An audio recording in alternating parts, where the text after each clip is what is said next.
ఒక school teacher, ఒక master, ఒక ప్రధానోపాధ్యాయుడు మీరు వేరే మతం క్రైస్తవమో, హిందువో, బౌద్ధమో, జైనమో ఏదో మీ మతాన్ని సంబంధించి మీరు పాటించండి. కానీ మీ విద్యార్థుల మీద అది రుద్దాల్సిన అవసరం లేదు.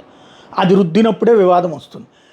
తాజాగా విద్యార్థులు చర్చికి తీసుకొచ్చిన ఎలమంచిలి మున్సిపాలిటీ పరిధి పెదపల్లి మండల పరిషత్ పాఠశాల ప్రధానోపాధ్యాయుడు వి బాలప్రభు కుమార్ మీద కేసు నమోదు చేసినట్టు పట్టణ ఎస్ఐ కె సావిత్రి మంగళవారం రాత్రి ప్రకటించారు. ఇక్కడ పాఠశాలలో చదువుతున్న విద్యార్థుల్ని వేసవ ప్రత్యేక తరగతులు చెప్తామని చెప్పి పెదపల్లి నుంచి వ్యాన్లో ఎలమంచిలి గాంధీనగర్లో ఉన్నటువంటి రెహబోత్ చర్చికి తీసుకొచ్చి అక్కడ జరుగుతున్న చర్చి కార్యక్రమాల్లో పాల్గొనేలా చేసినట్టు విద్యార్థుల తల్లిదండ్రులు నాగగణేష్తో సహా కొంతమంది తల్లిదండ్రులు ఇచ్చిన కంప్లైంట్తో అసలు విషయం బయటపడింది.